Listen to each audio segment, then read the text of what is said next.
Rumi, el gran sabio sufí, una vez dijo: "El silencio es el lenguaje de Dios. Todo lo demás es una mala traducción".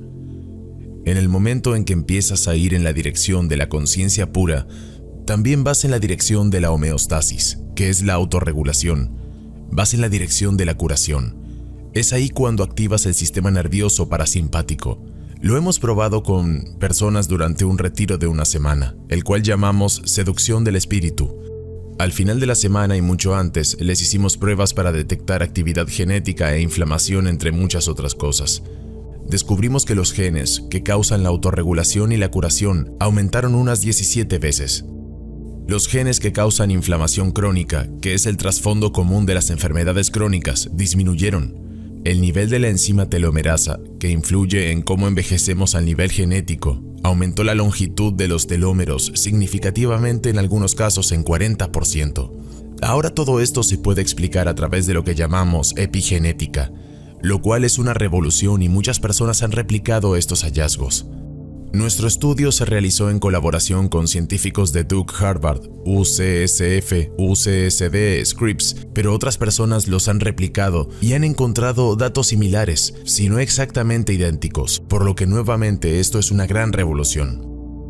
Nacemos con 25.000 genes de nuestros padres. También tenemos entre 2 y 20 millones de genes bacterianos en nuestro intestino. Estos genes bacterianos se llaman microbioma, interactúan entre sí para producir todos los metabolitos en nuestro cuerpo y producen lo que llamamos un organismo biológico que se encarga de mantener la salud. La epigenética dice que la experiencia diaria influye en la actividad de tus genes. Nacemos con un juego de cartas y gracias a la epigenética sabemos cómo jugar esas cartas. Así que podemos ganar el juego de la vida, quizás la anterior metáfora te ayude a entenderlo. Por lo tanto, la actividad genética está influenciada por acciones como dormir, controlar el estrés, ejercicio, yoga, respirar, pranayama, introspección, conciencia plena, emociones, nutrición, conexión con la naturaleza. Todo esto puede ayudarnos a cambiar nuestra actividad genética. No puedes cambiar las cartas con las que fuiste provisto, pero puedes cambiar su actividad. También puedes cambiar tu microbioma cambiando tu dieta de modo que puedas cambiar gran parte de tu gen. No solo la expresión, sino también la información genética en tu cuerpo. Puedes cambiar el microbioma al cambiar tu dieta y siguiendo un estilo de vida que contribuya a ello. Al cambiar la expresión de tus genes, eso es epigenética. Epi significa por encima. Y epigenética es la capa de proteínas encima de los genes que responde a cada experiencia que tengas, ya sea mental, física, perceptiva y emocional. El propósito de algunos de estos retiros es saber quién soy sin esta identidad. Suelo tomarme una semana de silencio una vez al año. Eso es lo que hago todos los días. Empiezo el día con 5 preguntas. ¿Quién soy? ¿Qué quiero? ¿Quién es aquel que quiere saber? ¿Cuál es mi propósito? ¿Por qué estoy agradecido? La gratitud abre la puerta a la conciencia de abundancia. Cuando me siento agradecido por lo que ya tengo, me siento realizado y alegre, y tienes gratitud, no puedes experimentar la hostilidad al mismo tiempo. Luego, muy temprano, comienzo una meditación de aproximadamente 2 horas que va hacia la quietud. Ahora la meditación es precisamente para encontrar las respuestas a esas preguntas. Cuanto más vivas las preguntas, la conciencia te lleva a las respuestas porque la conciencia es infinita y hay infinitas correlaciones. Es por eso por lo que no tienes que preocuparte por las respuestas. Se trata de sabiduría muy antigua. Pide y recibirás. Solo practica eso todos los días. Yo hago entre 1 hora y media y 2 horas de meditación en quietud, que incluye la atención plena del cuerpo y la mente. Luego practico yoga, por lo que me toma alrededor de 3 horas terminar mi rutina matutina. No comienzo mi día hasta las 11 a.m.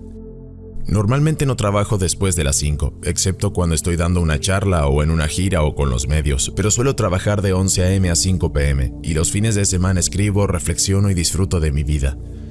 Pero a decir verdad, reconozco que no tengo ningún trabajo en este momento aparte de escribir libros y dar discursos. Así es como aprendo por mí mismo.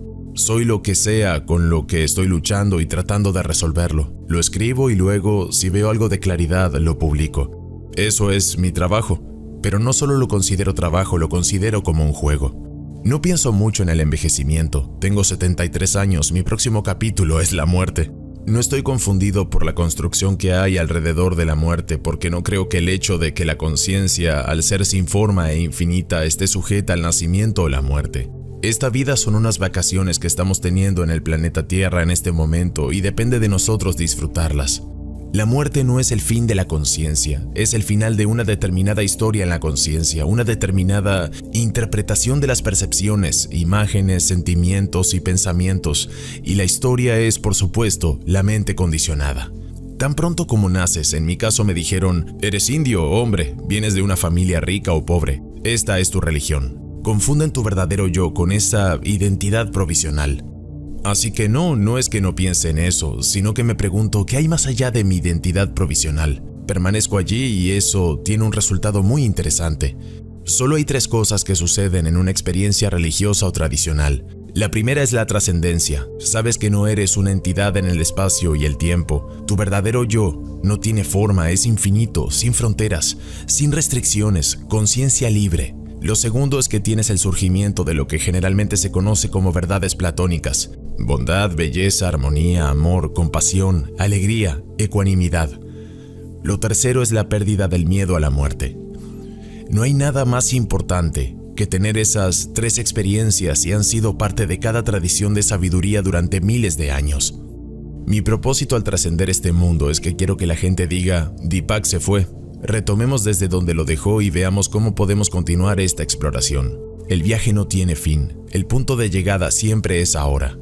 El amor no es un sentimiento, el amor no es una emoción. El amor es la verdad última en el corazón de la creación, que es la conciencia de unidad. Una conciencia que se diferencia en modos infinitos de experiencia, modos infinitos de conocer, fenómenos infinitos, todos generados dentro de uno mismo. Cuando éramos solo un óvulo fertilizado, una célula pluripotencial se convirtió en ojos, nariz, uñas, corazón, cerebro. De modo que una célula se diferenció en todas estas células diferentes, cada una con su propia modalidad de experiencia. Así la conciencia única, se diferencia en lo que llamamos el universo con cada especie de conciencia conociendo el universo a su manera única porque, en última instancia, no existe el universo, sino que es otra construcción. El amor es la verdad suprema. El amor puro, la conciencia pura, el conocimiento puro, la creatividad pura son todo lo mismo. Es la fuente de esas moléculas de emoción. Las moléculas de emoción son construcciones humanas, pero son la fuente del sentimiento que tienes. Cuando hablo del amor, pienso en mi madre, que ya no está, y tan pronto como pienso en la palabra madre, veo su imagen y no está en mi cerebro. Solo hay química en mi cerebro. La imagen está en mi conciencia. Tan pronto como pienso en ella, puedo escuchar su voz. No hay ningún sonido en mi cerebro, pero puedo escuchar su voz en mi conciencia. Tan pronto como pienso en ella, siento una emoción. Tal vez haya oxitocina en mi cerebro, pero no estoy experimentando oxitocina. Estoy sintiendo esta inmensa emoción de alegría solo pensando en ella. Incluso puedo oler su piel cuando era apenas un bebé. ¿De dónde viene todo esto con solo pensar en la palabra madre? Mi madre era la narradora más increíble y todos los días nos contaba una historia magnífica antes de irnos a la cama, pero se detenía en lo que se llamaba un suspenso y luego decía, mañana quiero que termines esta historia por mí. Asegúrate de que sea una historia de amor con un final feliz. Eso es lo que influyó en toda mi vida. Decidí que todas las historias son provisionales y las mejores historias son historias de amor. Esto lo continué con mis hijos, por supuesto. La palabra madre en conciencia pura creó toda esta configuración de experiencias. A esto lo llamo entrelazamiento qualia, en lugar de entrelazamiento cuántico. Qualia significa calidad de experiencia, sensaciones, imágenes, percepciones, sentimientos, pensamientos. En última instancia, eso es todo lo que hay. Qualia o cualidades de experiencia las ratificamos, las objetivamos y las llamamos moléculas. Los humanos somos diferentes en que somos narradores de historias.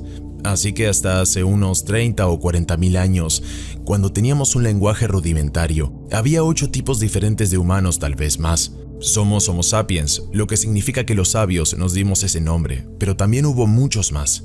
Todos teníamos un lenguaje rudimentario para expresar peligro, apareamiento, comida, pero luego creamos un lenguaje para contar historias y diezmamos todas las demás especies porque con historias creamos dinero, imperios, estados coloniales, tecnología y muchas otras cosas más.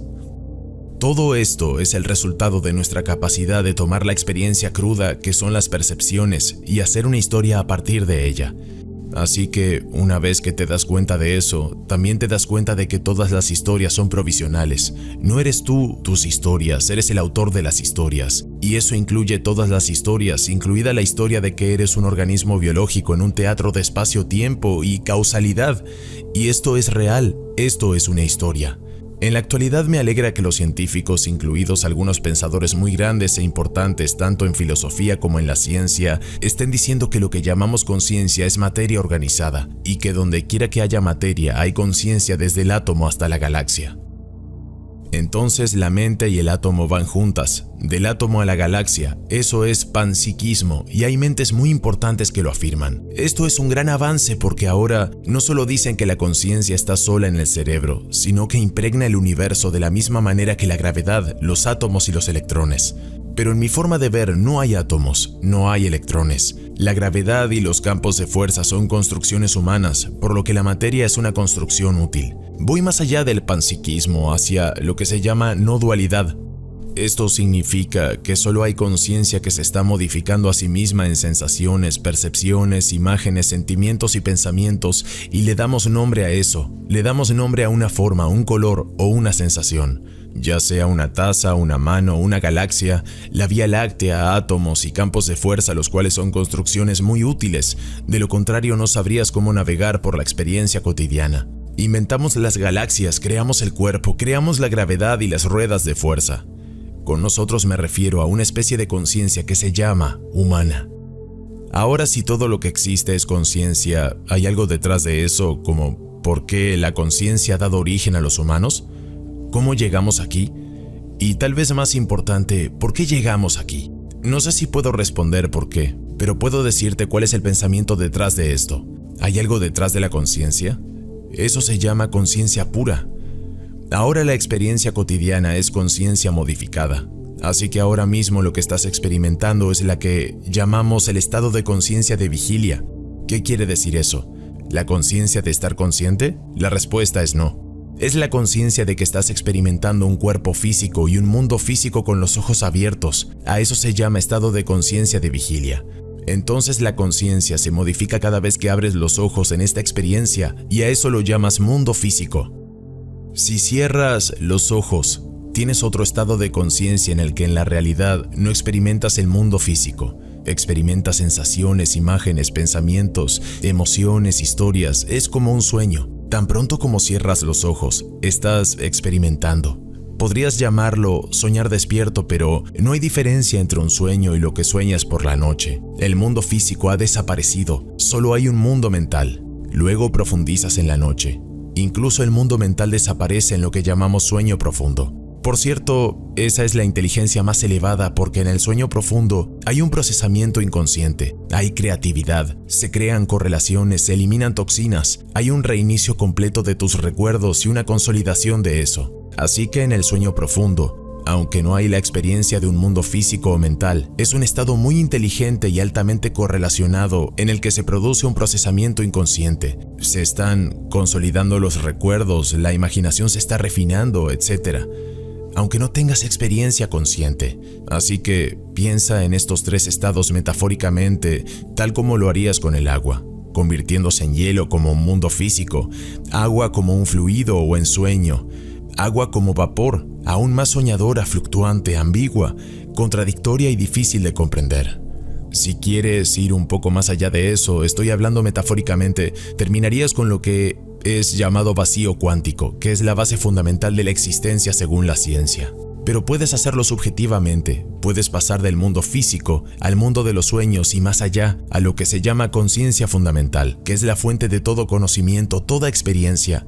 En las tradiciones de sabiduría se llama conciencia indiferenciada. Es no dual, son todos los modos de conocer, todos los conocedores y todas las cosas conocidas. Es la base fundamental de la existencia del universo total. La división sujeto-objeto es artificial, la realidad es una totalidad. Incluye todos los sujetos, todos los objetos y todos los modos de saber. ¿A qué tenemos acceso? Es un modo humano de saber. En mi libro Metahumano hablo de la mariposa, la dama pintada que huele el mundo a través de su antena. saborea el mundo a través de sus pies, ve el mundo con 3000 lentes que se mueven como un caleidoscopio, escucha el mundo a través de sus alas. ¿Qué es la realidad para esta pequeña especie? Algunos insectos ven el mundo en 360 grados porque tienen ojos complejos con múltiples lentes.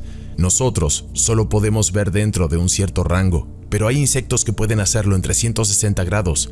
Entonces, ¿qué es la realidad?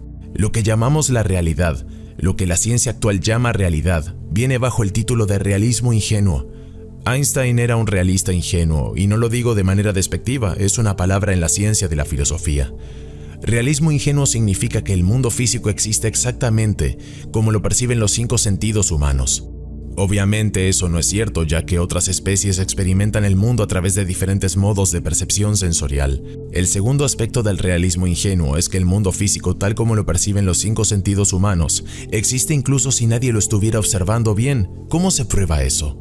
En primer lugar, es ingenuo porque sabemos que el mundo es más de lo que se percibe en los 5 sentidos humanos, por lo que esto nos lleva a una solución real del problema de la conciencia, que es deshacerse de la idea de que el mundo es físico. Lo que llamamos el mundo físico, incluso tu cuerpo físico, es actividad perceptiva, y esa actividad para ti y para mí es una actividad humana a través de la conciencia humana, no a través de la conciencia de un murciélago, no a través de la conciencia del mosquito, no a través de la conciencia vegetal, que encajaría con el panpsiquismo. Pero el no dualismo dice que hay que ir más allá. Solo hay una conciencia indiferenciada que se diferencia en estas especies diferentes de conciencia que forman una matriz de seres conscientes que se proyectan colectivamente a este universo. Si decimos que la conciencia es fundamental, entonces debemos tener un deseo, y el deseo debe ser: necesito experimentarme a mí mismo. La conciencia, siendo indiferenciada, sin tiempo, sin espacio, ilimitado, solo puede conocerse a sí misma a través de la experiencia,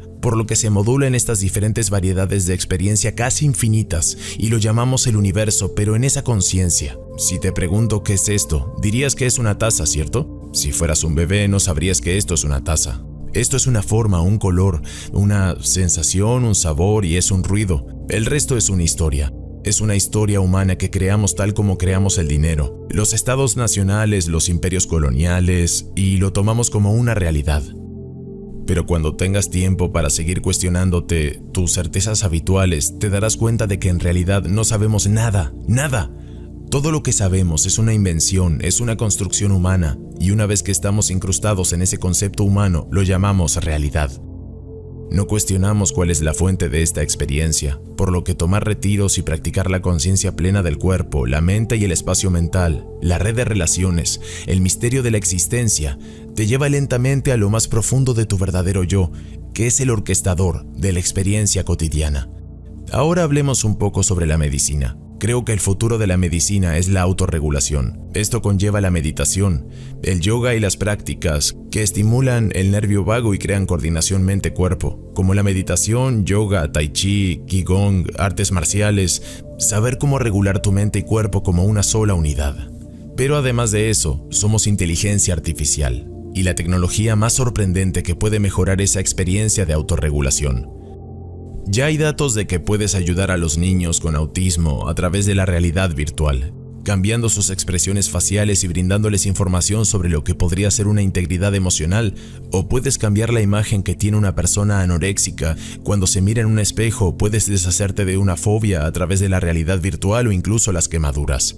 Si alguien tiene quemaduras y se crea un ambiente en el que experimenta el frío, está en la nieve y demás, la realidad virtual es más efectiva que cualquier tratamiento para quemaduras. Cada vez que creamos más excursiones hacia la inteligencia artificial, tengo una versión de inteligencia artificial de mí mismo con quien hablo para poder continuar con lo que estoy haciendo después de mi muerte. También estoy muy involucrado en la realidad virtual y las experiencias inmersivas en realidad virtual porque creo que ya estamos en una realidad virtual y podemos modificarla y extenderla.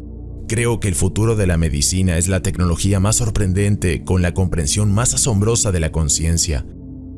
Inicié mi formación en medicina interna, obtuve la certificación de la Junta y luego me formé en algo llamado endocrinología, que es el estudio de las hormonas, y luego en neuroendocrinología, que en realidad es la química del cerebro. Cuando estaba en ese proceso, a mediados de los años 70, teníamos una nueva técnica llamada radioinmunoensayo recién descubierta.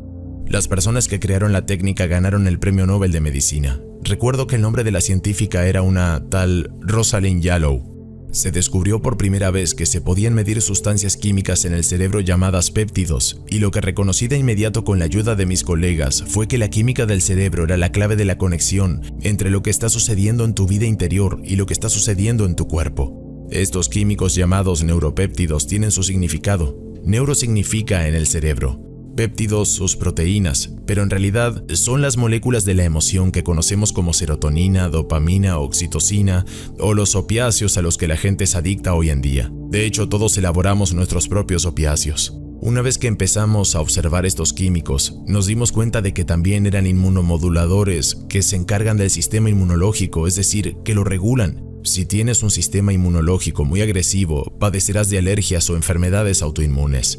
Si tienes un sistema inmunológico muy aletargado, serás más propenso a infecciones o cáncer. Estos péptidos son neuroinmunomoduladores que regulan la actividad del sistema inmunológico. Fue durante este proceso que vi la conexión entre mente, cuerpo y espíritu, pero luego también me intrigó este hecho. Puede haber dos pacientes que tengan la misma enfermedad, supervisados por el mismo médico, recibiendo el mismo tratamiento, pero obtienen resultados completamente diferentes. Uno podía sobrevivir y el otro no. Justo en medio había una amplia gama de resultados, lo que me llevó a la medicina mente-cuerpo y en última instancia a la medicina integrativa. Durante mi proceso en la escuela de medicina me encontré con la idea de que nuestra experiencia cotidiana normal, o lo que llamamos realidad, es la hipnosis del condicionamiento social. La realidad cambia a medida que nuestra conciencia cambia. Así que, para decirlo metafóricamente, tuve mi primer vistazo de la Matrix y decidí que no quería saber lo que sabemos, lo que todos saben, sino descubrir la fuente del conocimiento. No es simplemente lo que sabes. Sabes lo que sabes hoy en día porque puedes buscarlo en Google. Así que no es importante lo que sabes. Cualquiera puede descubrir cualquier cosa sobre cualquier cosa en estos días. Puedo buscar cuántas galaxias hay en el universo, o cómo funciona la epigenética, o cómo funciona el cerebro. Esa no es la clave de la creatividad. La clave de la creatividad y la conciencia superior es: ¿cómo sabes lo que sabes? ¿Cuál es la fuente del conocimiento y la experiencia? ¿Qué es eso que conoce la experiencia del cuerpo? ¿Qué es eso que conoce la experiencia de la mente? ¿Qué es eso que conoce la experiencia llamada color rojo y dónde ocurre esa experiencia? Mucha gente te dirá que esto ocurre en el cerebro, pero lo que te puedo asegurar es que no existen colores en el cerebro. Ya sea que imaginas el color o imaginas una hermosa puesta de sol, o si imaginas lo que experimentas al estar con tu madre o con cualquier persona, esas son simplemente emociones. El cerebro solo muestra actividad química y entonces nos encontramos ante una incógnita. Y este es el complicado problema de la conciencia. Entonces, ¿cuál es la fuente? El problema de la conciencia se expresa simplemente en una frase. ¿Cómo los químicos, los átomos, la neuroquímica o la neuroelectricidad producen esta experiencia? No hay explicación para esto. Tú me estás mirando ahora mismo y todo lo que llega a tus ojos son fotones invisibles. No hay ondas rojas llegando a tus ojos, son simplemente fotones y son invisibles. No tienen color, no tienen forma. Ni siquiera tienen unidades de masa, no tienen ninguna dimensionalidad.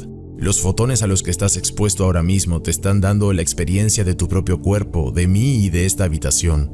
Todo lo que llega a ti es información eléctrica.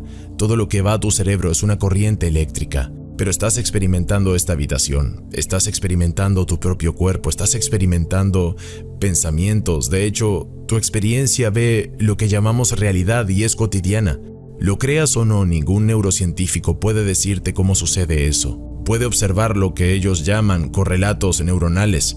Una correlación no es una casualidad. Como sabemos, si el gallo canta a la mañana y el sol sale al mismo tiempo, no asumimos que el gallo causó que el sol saliera, pero están correlacionados. Por lo que tu mente, tu cerebro y el mundo físico son experiencias correlacionadas en un reino de existencia más profundo, que no está en el espacio ni en el tiempo.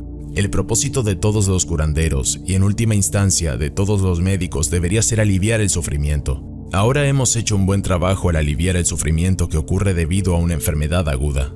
Te rompes la pierna y vas a un cirujano ortopédico para que te la arregle. Te da neumonía y tomas un antibiótico. Como médicos hemos hecho un buen trabajo a nivel físico para enfermedades agudas. Pero luego hay algo llamado enfermedad crónica, tal como la diabetes tipo 2, inflamación, cáncer, enfermedad cardíaca, enfermedad autoinmune, envejecimiento acelerado, propensión a infecciones. Es ahí donde no hemos hecho un buen trabajo. porque apenas nos estamos dando cuenta de que solo el 5% de las mutaciones genéticas relacionadas con enfermedades son completamente penetrantes, lo cual significa que garantizan la enfermedad. Una mutación genética es un error genético. Un buen ejemplo de esto sería Angelina Jolie. Una prueba genética reveló que ella era portadora de una mutación del gen BRCA1, que es su riesgo de desarrollar cáncer de mama y de ovario. Era de un 87% y un 50% respectivamente. Entonces se sometió a una doble mastectomía a modo de prevención, ya que ese gen predice que ella podría contraer cáncer de mama. Pero este problema solo afecta al 5% de las personas. El otro 95% de las mutaciones genéticas que causan enfermedades están relacionadas con el estilo de vida, el sueño, el manejo del estrés y si meditas o no, si haces ejercicio o no, tal vez haces yoga o no, técnicas de respiración, la calidad de tus emociones, nutrición, relaciones personales, interacciones sociales, medio ambiente, conexión con la naturaleza. Todo esto influye en tu actividad genética y a esto le llamamos epigenética. Hemos comenzado a hacer un buen trabajo allí, pero aún no hemos terminado. Digamos que como médicos nos deshacemos de todas las enfermedades crónicas y agudas. ¿Los humanos seguiríamos sufriendo? La respuesta es sí. Porque a diferencia de otras especies, tenemos algo que en realidad es bastante extraño. Se llama sufrimiento existencial. Nos preguntamos por qué existimos, nos preguntamos por qué envejecemos y si podemos evitarlo. Nos preguntamos por qué nos enfermamos y perdemos la memoria a medida que envejecemos. ¿Podemos evitar eso? También le tenemos miedo a la muerte. Entonces, ¿podemos evitarla? La respuesta es que la muerte biológica se basa en una premisa falsa, una que dice que tú eres tu biología, tú eres tu cuerpo y tu mente. ¿A dónde voy con el complicado problema de la conciencia? Es que no eres simplemente tu cuerpo, no eres tu mente, no eres la experiencia del mundo. Eres la conciencia en la que ocurre toda esta experiencia. Observar un pensamiento es saber que no eres un pensamiento. Observar una emoción es saber que no eres la emoción. Observar el cuerpo es saber que no eres este conjunto de sensaciones, percepciones. Y entonces, ¿quién eres? ¿Qué es eso que conoce un pensamiento? ¿Qué es eso que conoce una percepción? Y volvemos al color rojo. ¿Hay un color rojo en algún lugar del universo de forma física o es solo una experiencia? Te garantizo que ningún científico puede decirte que el color rojo existe como una entidad física en el universo. Es una experiencia en la conciencia humana. No es la conciencia de un murciélago que no ve colores, pero experimenta el eco del ultrasonido. Entonces, ¿existe el color rojo para un murciélago? Cuando te das cuenta de todo lo que pensabas que era real no lo es. Cuando también te das cuenta de que quien crees que eres no es real. Yo, por ejemplo, no soy Deepak Chopra. Con esta identidad de ego, de cuerpo-mente, esta es solo una identidad provisional. Alguna vez fui un óvulo fertilizado, luego un cigoto, un embrión, un bebé, un niño pequeño, un adulto joven, y ahora esto que está aquí hablando contigo y que tarde o temprano desaparecerá. Pero cuando te das cuenta de que todo tu nombre, tu forma y todo lo que es provisional, a algunas personas les suceden dos cosas. La primera es que tienen de inmediato lo que solo podríamos llamar metafóricamente como la noche oscura del alma. Estas personas entran en una profunda depresión, porque todo lo que pensaban que era real deja de serlo, incluyendo su propio nombre, forma, cuerpo y mente. Algunas personas se asustan tanto que pasan por momentos terribles. Otras personas cruzan ese umbral y descubren el nirvana o la iluminación y dicen algo como: pensé que había sido confinado en el volumen de un cuerpo en el lapso de una vida más o menos corta, pero en realidad soy un ser atemporal que puede transformarse en cualquier experiencia, incluida la experiencia humana. Esto es algo para sorprenderse, pero la experiencia humana también es la causa de la depresión existencial, por lo que las causas del sufrimiento humano se mencionan en las tradiciones de sabiduría oriental como: en primer lugar, sufres porque no sabes quién eres. Te confundes con tu experiencia cuerpo-mente. En segundo lugar, te aferras a experiencias que son evanescentes, transitorias y oníricas. Todo lo que pasó en tu infancia ya se acabó. Lo que pasó ayer ya se acabó. Lo que pasó hace 5 minutos ya se acabó. ¿Qué pasa con estas palabras cuando las escuchas? Simplemente dejan de existir. Wittgenstein, el filósofo alemán, dijo: permanecemos dormidos, nuestra vida es un sueño hasta que despertamos lo suficiente para darnos cuenta de que estamos soñando. La mayor parte del tiempo, sin embargo, estamos profundamente dormidos. Entonces, ¿a qué te despiertas cuando cruzas este umbral? ¿Te despiertas a tu verdadero yo, que no es cuerpo o mente sino la conciencia en la que ocurre esa experiencia? Entonces, aferrarse a un sueño es la segunda causa del sufrimiento humano. La tercera causa es tener miedo a cualquier cosa que sea desagradable, ya sea dolor, abandono, ser irrespetado, entre otras cosas. La cuarta está relacionada con la anterior y es identificarse con tu identidad de ego. La quinta causa es el miedo a la muerte. Todas estas causas del sufrimiento humano están conectadas. Todas son el mismo miedo y su origen es no saber quién en verdad eres. Estas son las preguntas más importantes que todos deberíamos hacernos. ¿Quién soy yo? ¿Qué soy? ¿Soy la actividad cambiante de este cuerpo que es una actividad perceptiva? ¿Soy la experiencia de la mente cambiante o de la personalidad cambiante? Ciertamente no tenemos la misma personalidad cuando éramos niños o incluso hace 10 años. ¿Cuál es la base de esto? Cuando comienzas esa autoindagación reflexiva, pregúntate, ¿quién soy? ¿Qué quiero? ¿Cuál es mi propósito? ¿Por qué estoy agradecido? Cuando alcanzas la quietud de la meditación, tienes lo que las tradiciones de sabiduría han llamado revelación, la verdad revelada. Esto suena muy gracioso, pero yo diría que mejor lo llames percepción, meditación, atención plena, conciencia del cuerpo, conciencia de la mente, conciencia del espacio mental, conciencia de la red de relaciones, conciencia con aquello que llamamos universo. Te lleva en última instancia a la conciencia de la conciencia y cuando descubres eso es el nirvana. No pierdas comprensión sobre este tema, por lo que te recomiendo revisar nuestra anterior entrega que está disponible en este canal. Puedes buscarla así. Controla tu energía. 10 años de sabiduría resumidos en 30 minutos. Dandapani en español. Hasta la próxima. Esto es Universo Consciente. Si te ha gustado este video, puedes dar like, comentar o suscribirte. ¡Vamos, inténtalo! Te estamos esperando.